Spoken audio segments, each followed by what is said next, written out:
पाटौदी की इस सत्ता संकल्प यात्रा की विशाल जनसभा के अंदर उपस्थित भोपालगढ़ के विधायक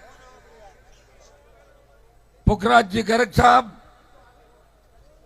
मेड़ता की विधायक इंदिरा बावरी जी, आपके लोकप्रिय आरएलपी के नेता उमेदाराम जी,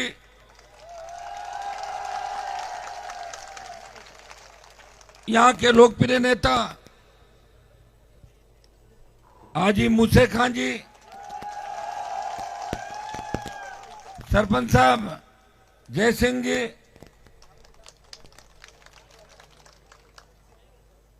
हमारे मुस्लिम समाज के बड़े नेता आरएलपी के रऊफ मेयर साहब, सम्मानित मंच,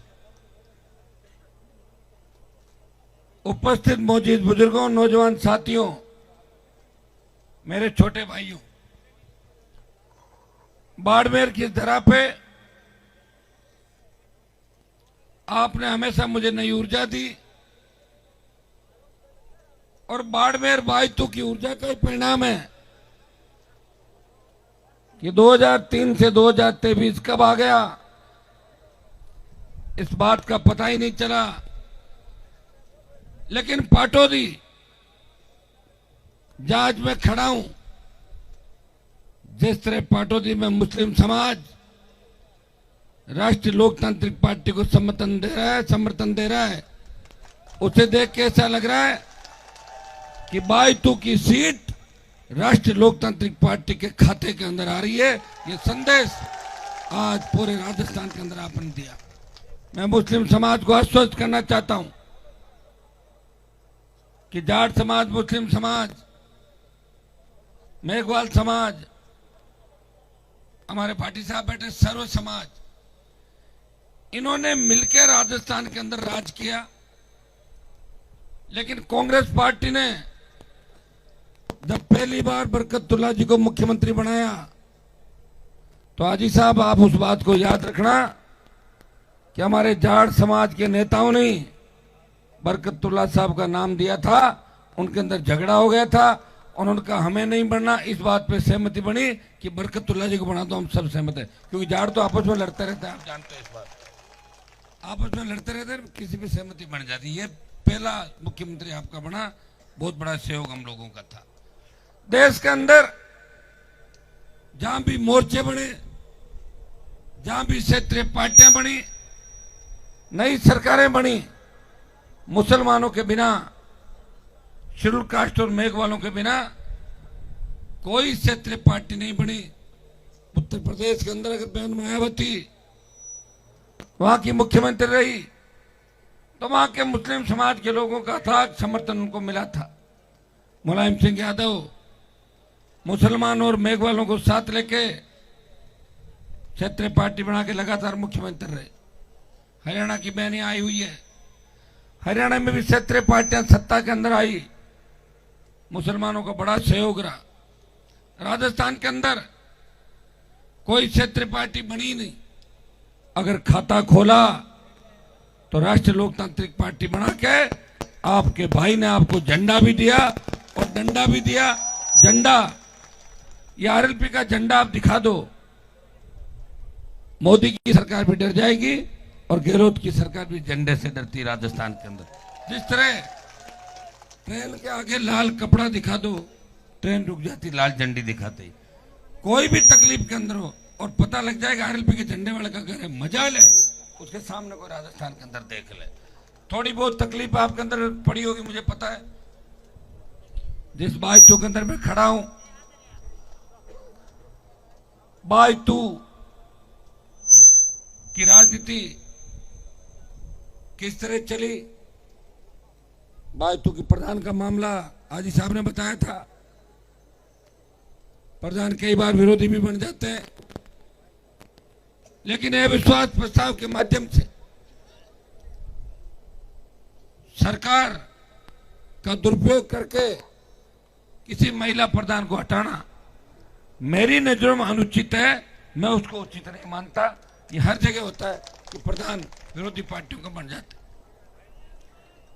आपके बाइतु के विधायक के साल भर पहले मैं बड़े बड़े भाषण सुनता था।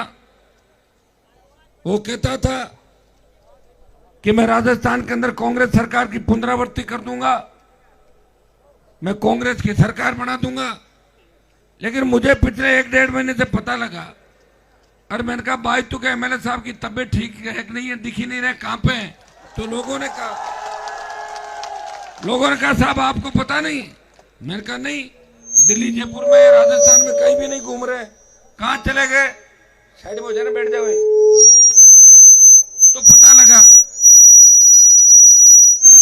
कि वो तो बाइतु के अंदर गांव गांव, गली गली और ढाणी ढाणी घूम रहे, और चाहे काम दिल्ली का हो, राजस्थान का हर उस काम का उद्घाटन कर रहे हैं, चाहे वो 15 साल पहले हुआ था, उसका भी उद्घाटन एक साथ ही कर रहे हैं। ये कितनी विडंबना है। बात कर रहे थे हनुमान बेनीवाल को हरा देंगे। अरे हनुमान बेनीवाल को कहां से हरा दोगे? तो भाई तुम्हें उलझ के बैठ गए तुम लोग। मैं तो पूरे राजस्थान के अंदर घूम रहा हूं, तो मैं तो अभी यही तय नहीं है कि मैं खुद चुनाव कहां से लड़ रहा हूं। मैं इस राजस्थान को बचाने के लिए, राजस्थान के किसान और जवान को बचाने के लिए सत्ता संकल्प व्यवस्था परिवर्तन, क्योंकि व्यवस्था परिवर्तन अगर करनी है तो हमें सत्ता का संकल्प लेना होगा, और सत्ता का संकल्प लेके हम चलेंगे। और सत्ता में जब हमारी धमाकेदार एंट्री होगी तभी राजस्थान की व्यवस्था बदल सकती है। और राजस्थान की व्यवस्था बदलने के लिए मेरे पास जो सबसे बड़ी ताकत है, वो ताकत राजस्थान के किसान के बेटों की ताकत है, राजस्थान के दलितों की ताकत है, राजस्थान के मुसलमानों की ताकत है, राजस्थान के सर्व समाज की ताकत है। भाइयों, पिछले दिनों आपने अखबार के अंदर पढ़ा होगा, 80 से 85 लाख नया मतदाता इस बार राजस्थान के अंदर वोट करेगा। 80 से 85 लाख जो नया मतदाता वोट करेगा, वो ऐसी पार्टी को वोट करेगा जो राजस्थान को भय मुक्त, भ्रष्टाचार मुक्त राजस्थान बना सके। राजस्थान के अंदर किसी अबला नारी की चीख पुकार सुनने को नहीं मिले। राजस्थान में कोई नौजवान बेरोजगार से तंग आकर आत्महत्या नहीं करे, कर्जे के बोझ के तरह किसी किसान को आत्महत्या नहीं करनी पड़े। राजस्थान के अंदर हमारी बहन बेटियां रात को 12 बजे भी निकले सड़क पे, मजा ले, कोई सामने देख ले। सशक्त लोकायुक्त हो, न बजरी माफिया का खौफ हो, न भू माफिया का खौफ हो, न शराब माफिया हो, न पर्यटन माफिया। ऐसा राजस्थान चाहते हैं। रिफाइनरी से लेके भिवाड़ी तक जितने भी कारखाने हैं, जितनी भी कंपनियां हैं, जितनी भी फैक्ट्रियां हैं, चाहे वो सरकार की हैं, प्राइवेट है, 80% स्थानीय लोगों को रोजगार मिले। बेरोजगारी की समस्या का बड़ा समाधान अगर चाहते हैं तो 80% रोजगार इनको मिलना चाहिए। ये कानून कौन बनाएगा? ये कानून राजस्थान की विधानसभा बनाएगी, देश की लोकसभा बनाएगी। लेकिन जो कानून लोकसभा को बनाने चाहिए वो कानून लोकसभा नहीं बना रही है। अभी मोदी ने अचानक पार्लियामेंट बुलाई, अगस्त के अंदर लोकसभा थी, हम भागे भागे गए, बोले बहुत कुछ नया होने वाला है। पूरे नेताओं को चिंता थी, पता नहीं मोदी क्या कर दे, कोई भरोसा नहीं मोदी का। कभी 2000 का नोट बंद करता है, कभी चालू करता है, कभी नोटबंदी लाता है, कभी दूसरी बात। हमें तो डर लगता है कि कहीं मोदी ये नहीं कर दे कि जो सोना है वो लोहा माना जाएगा और लोहा है वो सोना माना जाएगा। तो क्या करते, उसका कुछ पता थोड़ी है। तो लोग डरे भागे कि मोदी जी चुनाव एक साथ करा रहे हैं, वो बिल ला रहे, ये बिल ला रहे, और लाए क्या? कोई बिल नहीं आया। महिला आरक्षण का बिल आया और उसमें भी राइडर लगाया कि 2026 तक जो हमारी डिलिमिटेशन है, वो फ्रीज है, वो 26 के अंदर डिलिमिटेशन होगा, हमारी जनगणना होगी और उसके बाद महिला आरक्षण लागू होगा। बाद में कब होगा? 26 के बाद पता नहीं कौन रहेगा पता है किस बात का? 26 जिस तरह 100 गहलोत के बोर्ड देखता हूं आजकल, मिशन 30 कहां से आ जाएगा? 23 में तो 67 की पड़ी है, 23 में तो वेंटिलेटर पे हो गहलोत जी। सरकार 2-3 बार गिरते गिरते बची थी, तो कह रहा मैं 30 का विजन है मेरा अपने आप। ऐसे मैं कह दूं मेरा विजन इतने साल बाद का, पता है क्या कब होगा? कोरोना जैसी कोई लहर आ जाए, उसके अंदर कौन चला जाए और कौन रहेगा, इस बात की गारंटी नहीं है। भाइयों, आपने कोरोना का वो समय भी देखा होगा जब 50 लाख लोगों को जान देनी पड़ी। दूसरी जब लहर थी उस समय ऑक्सीजन के अभाव के अंदर, वेंटिलेटर के अभाव के अंदर, रेमडेसिविर आईसीयू के अभाव के अंदर बहुत से नौजवानों ने दम तोड़ दिया था।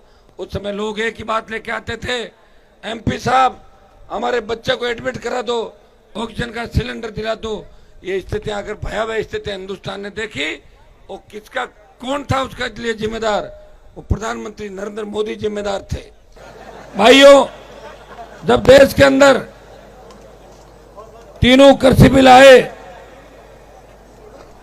हरियाणा, पंजाब, उत्तर प्रदेश और दिल्ली का किसान उन बिलों के विरोध में खड़ा था, आंदोलित था, लेकिन राजस्थान के अंदर तीनों कृषि बिलों को लेके कोई विरोध नहीं था।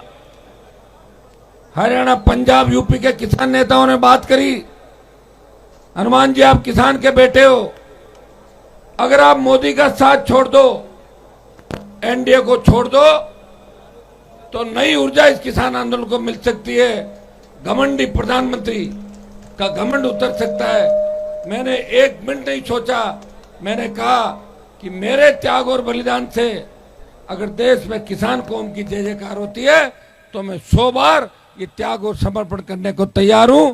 मैंने NH 8 को जाम किया और मोदी की परोसी हुई थाली छोड़ के 70 दिन सड़क पे अगर देश का कोई सांसद बैठा, वो नागौर का सांसद था जिसने परोसी हुई थाली को ठोकर मार के किसानों का साथ दिया। जब अग्निपथ आया, अग्निपथ सेना को ठेके पे दे दिया। आप माइक को साइड में खड़े हो जाओ ना, तो आवाज आएगी कहां से? जब सेना को ठेके पे दे दिया, तब देश का कोई सांसद नहीं बोला। तख्तियां लेके कांग्रेस वाले बोले कि हम विरोध करेंगे। मैंने कहा ठीक है, हम अपन सब अग्निपथ का विरोध करेंगे।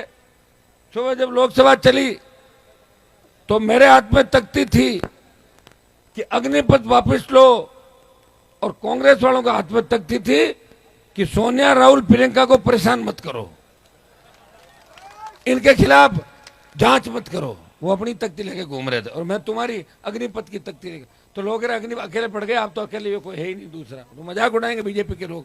लेकिन मैंने जिद्दी हूं, जिद नहीं छोड़ी, लगातार विरोध किया, ऑल पार्टी मीटिंग में, पार्लियामेंट के अंदर, और जोधपुर में 2 लाख जवानों की रैली करके ये मैसेज दिया, प्रधानमंत्री जी हम दिल्ली आ रहे हैं, हम वही किसान हैं जिन्होंने आपको बड़ी सादत के बाद भी झुकाया था।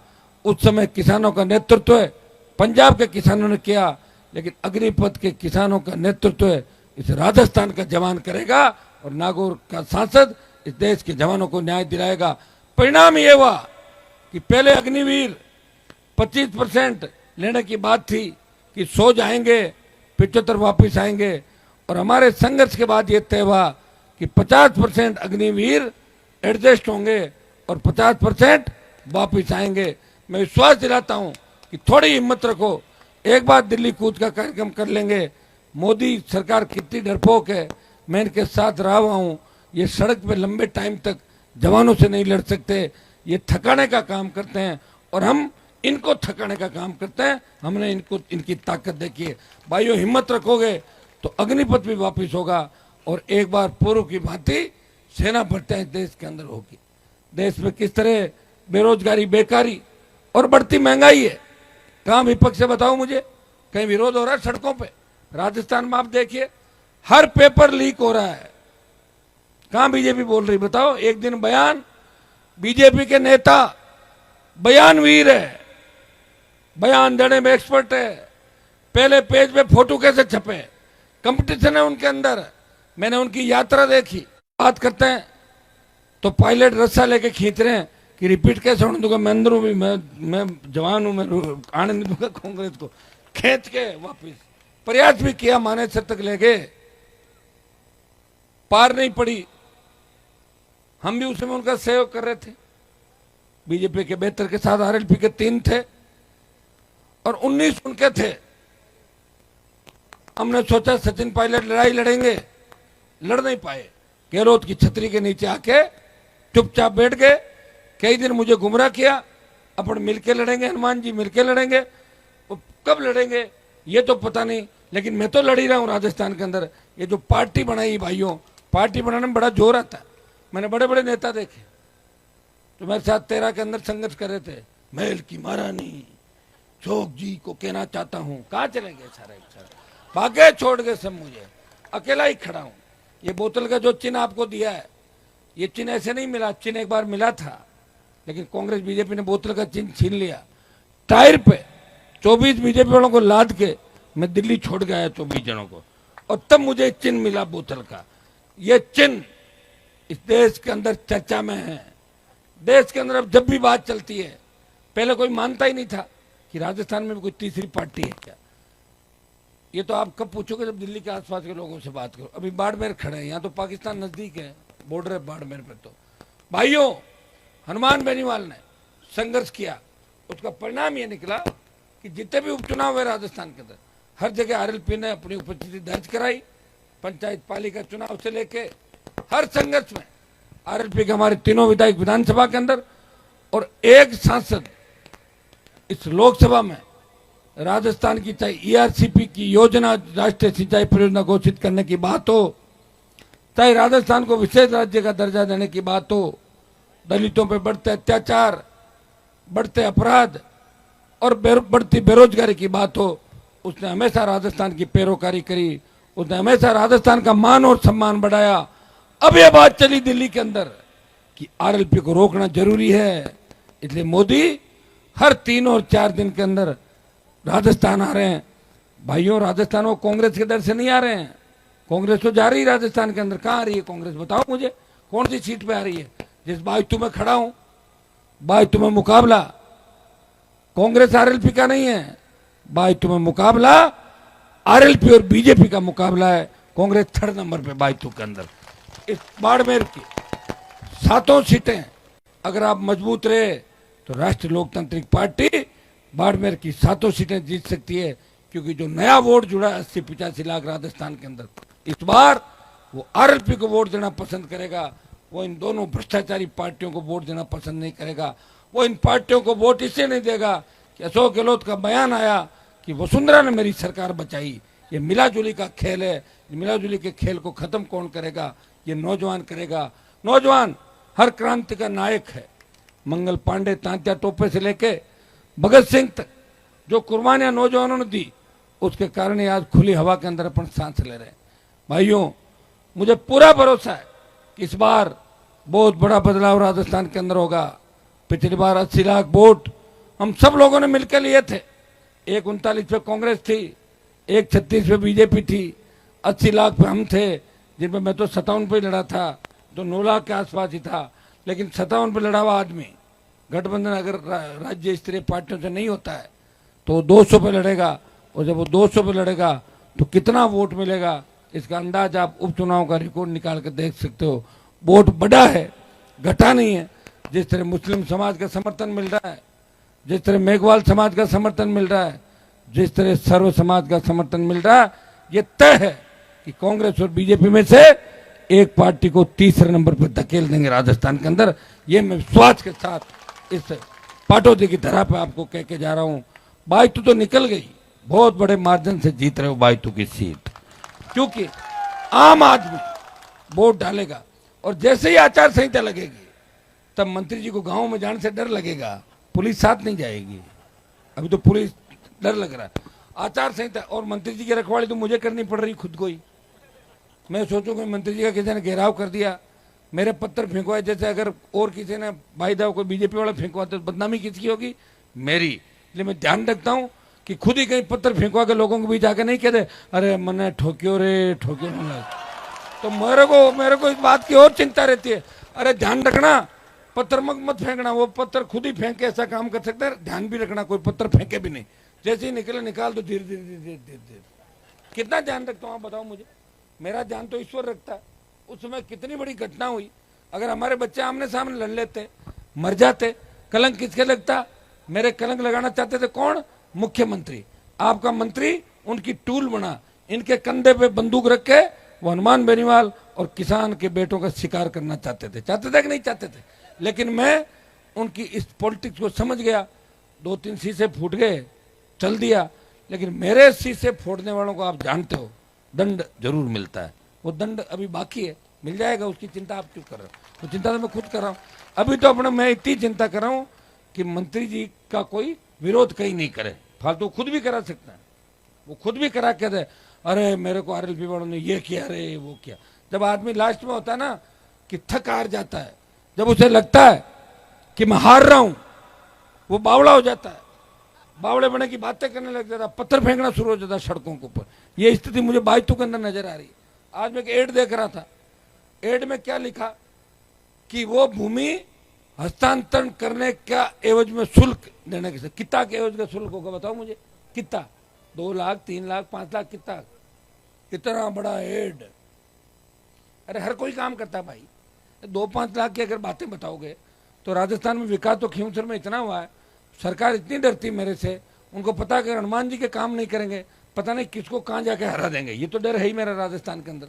तो मेरा कागज जाता है, कोई गांव से फोन आया, बोले साहब जरूरी बात है। मैंने कहा क्या बात है? सड़क बन तो गई। बोले नहीं नहीं, बात पूछनी है। मैं कहीं पूछनी है कि सड़कें 2-3 एक हाथ निकल गई, तो मैं ऊपर बना दो, एक दूसरे के 3-4 बना दो साथ, बढ़िया है ना भाई। उसमें पहले वाले में कम होगा, मोटाई ज्यादा हो जाएगी, तो मेरे को तंग क्यों कर रहे हो? निकल की तो अच्छी बात है, बना दे, कह देंगे इंजीनियरों को कि सड़क के ऊपर सड़क बना के और जहाँ 375 है उसको 5.5 मीटर चौड़ा कर दो।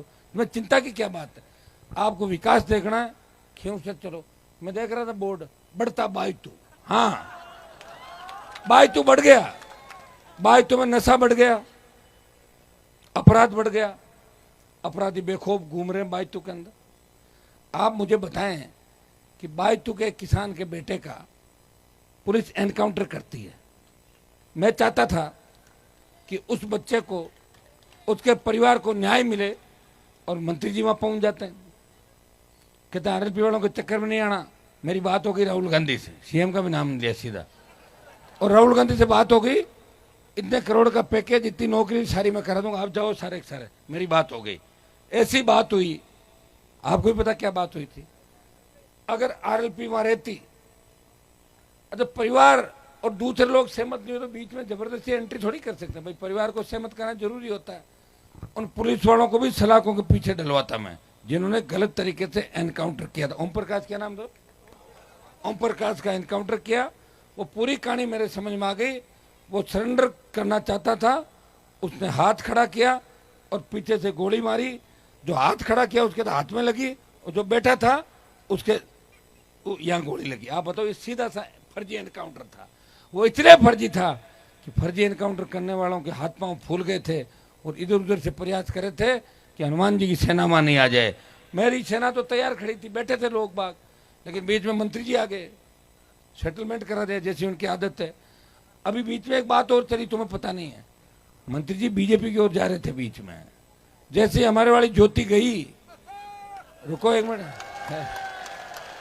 जैसे ही ज्योति गई तो ज्योति ने कहा कि मैं अकेले नहीं आऊंगी, मैं 6-7 को साथ लाऊंगी, बाड़मेर से भी लाऊंगी, क्योंकि इनको भी, ये भी ईडी के रेडार पे है।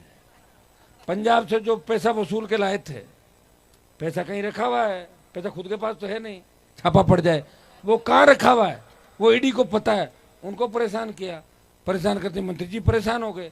कोई बड़ी बात नहीं कि चुनाव से पहले झंडा बदल जाए और विधानसभा सीट भी बदल जाए और लोकसभा के अंदर कैंडिडेट हो जाए, बाद में विधानसभा तो लड़ेंगे, हो सकता है इधर उधर हो जाए 50-60 किलोमीटर, कोई पता नहीं चलता। राजनीति के अंदर मेरा पता है कि मैं आरएलपी का झंडा लेके आपके बीच हूं। आरएलपी पार्टी तमाम जगह चुनाव लड़ेगी, और हनुमान बेनीवाल जो कथनी और करनी के अंदर जिसका अंतर, जो कथनी करनी जिसकी एक है, मैं चाहता मैं कभी का मंत्री बन जाता, 2003 में बन जाता। मुझे खाली वसुंधरा के पास जाके यस मैडम ही तो कहना था, क्या कहना था बताओ मुझे? गहलोत को पॉलिटिकल पापा कहने वाले, बीच में नाराज, फिर राजी, ऐसे जितने भी लोग हैं राजस्थान के अंदर जो गहलोत को पॉलिटिकल पापा, एक नहीं कई लोगों ने बनाया था, उनका सबका ऑपरेशन इस बार राजस्थान के किसान के बेटे कर देंगे और ऐसा इलाज करेंगे जिसका अंदाज भी नहीं। क्यों, लोकतंत्र के अंदर सबसे बड़ी जो चोट होती है वोट की चोट होती है। पंचायत चुनाव के अंदर दूसरे समीकरण होते हैं, लेकिन बायतू में तो आपने अच्छा चुनाव लड़ा, बायतू गीड़ा के अंदर। और हमें तो ये खुशी है कि राजस्थान में कोई व्यक्ति पार्टी बना के आया तो सही आपके बीच। क्या 70 साल इंतजार कर रहे थे कि रथ जो खड़ा है, ये रथ आपका रथ है, ये किसानों का रथ है, ये जवानों का रथ है। जब ये रथ चलेगा इसमें कोई बड़े नेता देश के नहीं बैठेंगे, बीच के बच्चे भी बैठेंगे, कोई भी बैठ सकता है रथ पे, फोटो खिंचा के टाटा बाय बाय कर सकता है। ये आपके लिए लाया हूं। कोई ये नहीं कहे कि बाढ़ राजस्थान में कांग्रेस बीजेपी दो ही चल रही है। राजस्थान में किसानों का आशीर्वाद से बनी, जवानों के संघर्ष से बनी, और तब के 25 साल संघर्ष करके जिसने आपके लिए लड़ाई लड़ी, सत्ता छोड़ी, जो भगत सिंह की भूमिका के अंदर लड़ा देश के अंदर, वो व्यक्ति आपको हर वो चीज देना चाहता है तो कांग्रेस बीजेपी से ज्यादा हम लोग कर सकते हैं। लोग ये भी कहेंगे कि हनुमान जी हेलीकॉप्टर कहाँ से ला रहे हैं, हेलीकॉप्टर किराए ला रहा हूँ, और कहाँ से, कोई उठा के थोड़ी ला रहा हूँ किसी का, तो किराए ला रहा हूँ। किराया कौन दे रहा है, ये लोग दे रहे हैं कि नहीं दे रहे हैं। अभी इतने सारी हजारों की तादाद में आप आए हो, मैंने कोई गाड़ियां थोड़ी लगाई थी, अपने आप आए कि नहीं खुद की गाड़ियों से। तो ऐसे ही चल रहा हूं मैं तो लगातार, 20 साल हो गई। अगर मैं आपके मंत्री जी की तरह व्यापार करता, भारतमाला पूरी पूरी मंत्री जी ने अपने क्रशर से बना दी और अभी टूट गई। मंत्री जी चिंता मत करो, अब की मैं सरकार के अंदर आऊंगा, सारी जांचें कराऊंगा और आपको वो परेड भी कराऊंगा, पैदल परेड। आप चिंता क्यों कर रहे हो। अब मजे आपने जितने लेने थे वो मजे आपने ले लिए। अब की बार आपका पाला हनुमान बेनीवाल से पड़ा है। और अगर मेरी बात नहीं मानो तो बीजेपी के उन बड़े नेताओं से पूछ लो जिनकी तूती बोलती थी, मैं उनके पीछे पड़ा और जेल की सलाखों के अंदर डलवाया। बाद में जमानत पर छूट गए, मैं नहीं कह सकता, वो तो कोर्ट है, जमानत ले ले किसी की भी। लेकिन जिसका पीछा किया दिन में तारे दिखाए। मुझे अच्छी तरह याद है पथराव के बाद समय किन किन के पथराव हुआ था, कौन क्या था। बाद में समीकरण चेंज हो गए सारे, अकेला ही लड़ रहा था। भाइयों सरकार से लड़ना बड़ा टेढ़ा काम है। कहने को तो लोग ये कहते हैं कि हनुमान बेनीवाल कांग्रेस पार्टी से मिला हुआ है, कोई कहते बीजेपी से मिला हुआ है। अगर मैं कांग्रेस से मिला हुआ होता तो आपके मंत्री जी तो वैभव गहलोत का प्रचार कर रहे थे गली गली। उस समय हनुमान बेनीवाल बीजेपी के वोट की अपील कर रहा था और गहलोत के बेटे को जोधपुर के अंदर जाके हराया। मिला होता तो कैसे हराता बताओ मुझे, ठीक है ना। हाँ, गुड़ा मलानी के अंदर आप कह सकते हो कि मैं थोड़ा सा मिला हुआ था किसी से।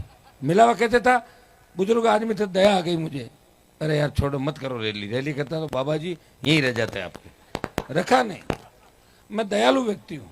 पिछली बार बहुत लोगों, किसी ने मुझे चाचा का, किसी ने मामा का, किसी ने भैया जी का, भाई साहब का कर दी मदद। इस बार नहीं। पिछली बार आपके मंत्री जी की मदद हो गई थी, उमेद राम जी तो बाद में कैंडिडेट आए थे, मेरा ही फार्म तैयार था बाइतों के अंदर और मैं भर के चला जाता तो क्या होता आप बताओ। पिछली बार हो जाता ना मंत्री जी। तो मंत्री जी का ये मंत्री पद है, ये मेरा ही दिया हुआ मंत्री पद है, खुद का नहीं है। नेता तो वो होता है जो विरोधी से बात नहीं करता, विरोधी के घर जाके अपना काम निकलवा लो और बाद में ये कह दो मैं उसको कुछ नहीं मानता। कहने से होता नहीं, बाद में चुनाव वापस आने वाला। अब की बार बता देगी बाइतों की जनता कि हनुमान बेनीवाल अपनी बात में। कैलाश जी की मदद भी क्यों करी, मेरे दोस्त हैं। उमेश जी के सामने 3rd नंबर रह गए थे, मुझे खुद को बहुत पीड़ा है। 3rd अपने कहते ना भाई अरे छोरो 3rd आएगो, 2nd था तो फिर ठीक है। गठबंधन किया, बाड़मेर की सीट मुझे दी। मैंने कहा मैं क्या करूंगा, टायर पे पता नहीं बाड़मेर वाले वोट देंगे कि नहीं देंगे। पहले तो बोतल पे लिए थे अपने सारे बाड़मेर के वोट, चिन्ह समझ में आएगा कि नहीं आएगा। नागौर में तो फिर भी समझा दूंगा घूम घाम के। थोड़ा सा राजनीतिक समीकरण बाड़मेर में अलग है थोड़ा सा, क्योंकि यहाँ निर्दलीय भी बराबर टक्कर में रहे कई बार बाड़मेर में। तो भाइयों मैंने कहा कि चिन्ह आप अपना, बीजेपी चिन्ह अपना रखे, कैंडिडेट मेरी पसंद का रखे। कैंडिडेट आपके मंत्री जी को बना दिया दिल्ली वालों को, और वो दिल्ली गए जीत के मंत्री बन गए। मेरा उनसे कोई वेरभाव नहीं है, मेरी दोस्ती उनसे, लेकिन राजनीति में दोस्ती नहीं होती। अब आमने सामने संघर्ष होगा। आरएलपी इस प्रदेश की तमाम सीटों पर चुनाव लड़ेगी और जिनको मैंने परखा है, अगर मेरी परख गलत रही तो आप जान सकते हो, कभी गलत परख मैं करता भी नहीं। मुझे पीड़ा होती है, चिंता होती है कि आपके जो कृषि मंत्री बाड़मेर से आते हैं, जब किसान आंदोलन चला था एक दिन भी इनको नहीं बुलाया माइक पे। एक दिन मोदी ने कभी बुला के नहीं कहा कि आपका मंत्री कौन है। काश उस पंचायत के अंदर हमारे बाड़मेर के किसान नेता को भी बिठाते, उनसे किसानों से बात करते। इनको तो छिपा के रखते थे पीछे। मीटिंग कौन करता था? पीयूष गोयल। पीयूष गोयल क्या किसान है क्या? वो तो व्यापारी आदमी है। तोमर साहब, फलाना साहब, तो फिर हम लोग ऐसे ही हैं क्या? 52 से लेके आज तक पहला मोदी का मंत्रिमंडल है जिसमें हमारे समाज का एक भी कैबिनेट का मंत्री नहीं। भाइयों, इससे बड़ी विडंबना नहीं हो सकती, इससे बड़ा धोखा नहीं हो सकता। ये मैं मेरी पीड़ा बता रहा हूं, मैं किसी का विरोध नहीं कर रहा हूं। लेकिन 52 से लेके आज तक 70-75 साल के अंदर जिस समाज ने बड़ी कुर्बानियां इस देश के अंदर दी, जिनकी तूती बोलती थी, आज उनको कहां ले जाके छोड़ दिए। फिर बीजेपी के चक्कर में नहीं आना है। हाँ, अगर मोदी की सभा हो और किसी का मन हो कि चाय नाश्ता करके आना तो करके आ जाना, मैं मना नहीं करूंगा चाय नाश्ते करे। लेकिन मोदी का भी इलाज करना है और गहलोत का भी परमानेंट इलाज करना है। एक ही ध्यान में रखना है कि हमें आरएलपी को सत्ता के शिखर पे पहुंचाना है। मैं आपको विश्वास दिलाता हूं, जो जोश भरतपुर के अंदर है, भरतपुर के लोग, राजा महाराजा भरतपुर वाले, तो हमारे तो राजा हुए भरतपुर, धौलपुर, कुछ राजा हुए थे, गीत ही उनके गाते हैं। अभी जब छात्र संघ चुनाव बंद हुए, कोई नहीं बोला छात्र संघों के लिए कि चुनाव कराओ। एक व्यक्ति लड़ाई लड़ रहा था, हनुमान बेनीवाल, वो विश्वविद्यालय का अध्यक्ष रहा हुआ है। जब बच्चों ने कहा भाई साहब लड़ाई लड़ो, सब लड़ाई खत्म हो गई, बीजेपी वालों ने मना कर दिया, कांग्रेस वाले जिनका संगठन है मना कर रहे हैं, आप चुनाव कराओ। मैंने रैलियां करी 8 राजस्थान में, फिर जयपुर में रैली करी। बारिश में 2.5 घंटे बच्चों के बीच भीगता रहा, बारिश आ गई थी जबरदस्त। उस समय बारिश का मौसम नहीं था, तो हमने टेंट इसी हिसाब का लगाया कि भाई वही जो नॉर्मल अपना टेंट, अभी बारिश आई तो भीग सकता है। जब लोग भीग रहे थे तो मैंने कहा ये भीग रहे तो फिर मुझे भीगना ही है साथ में, तो मैं आपके साथ भी भीगते हुए मुझे देखा था बच्चों के लिए। और मैं विश्वास दिलाता हूँ कि कोशिश करूंगा कि आचार संहिता से पहले पहले छात्र संघ चुनाव की घोषणा हो। मेरी तरफ से मैं प्रयास कर रहा हूँ, लेकिन जैसे ही मैं प्रयास करता हूँ रस्सा लेके कई लोग खींचते हैं, चुनाव नहीं होने चाहिए, नहीं तो हनुमान जी की बात रह जाएगी। अब खुद तो कुछ करते नहीं और मुझे कुछ करने नहीं देते। ये स्थिति आपने देखी होगी। भरतपुर का किस्सा बता रहा हूँ। भरतपुर में मैं 8 घंटे लेट था और 5000 लोग इंतजार कर रहे थे। 8 घंटे थे। भरतपुर के लोग कभी इंतजार नहीं करते, और वो मारवाड़ के किसी नेता का शायद उन्होंने मीटिंग भी भरतपुर के अंदर नहीं कराई होगी। शेखावाटी, बीकानेर डिवीजन और बल्लभ नगर, कोटपुतली तक राष्ट्रीय लोकतांत्रिक पार्टी ने अपनी मजबूती 2018 के अंदर दिखाई है। पाकिस्तान बॉर्डर से लेके दिल्ली, हरियाणा, पंजाब का बॉर्डर और मध्य प्रदेश और आपका गुजरात के बॉर्डर तक आरएलपी जवानों, किसानों की पहली पसंद है। आदिवासी से लेके, शेड्यूल कास्ट से लेके सर्व समाज इस पार्टी को सत्ता के अंदर देखना चाहता है।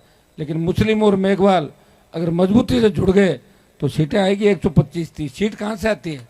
वोटों से आती है। ये बने ना हम लोग। उमेदवार राम जी ने बीजेपी को 3rd नंबर डाला कि पुखराज जी घर हमारे भोपालगढ़ से हैं।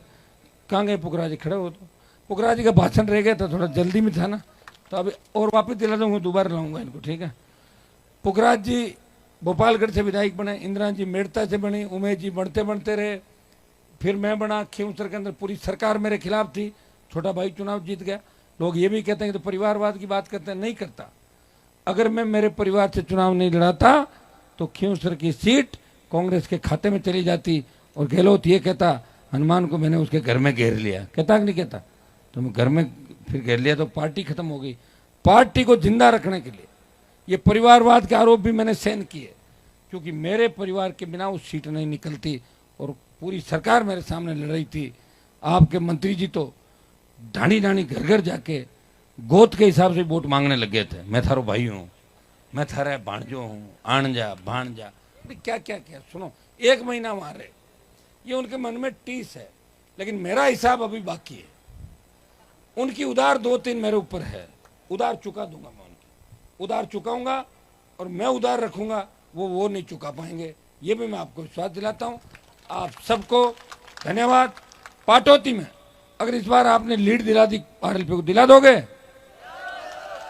सही बताओ, ऐसे यहाँ कर रहे हो? और सब लोग ही कहते हैं कि उठाओ हाथ के नशा छोड़ रहे हैं। हाँ। ऐसे लोग कहते हैं, महाराज कहते हैं नशा नहीं करना, हाथ खड़े करो। हाँ।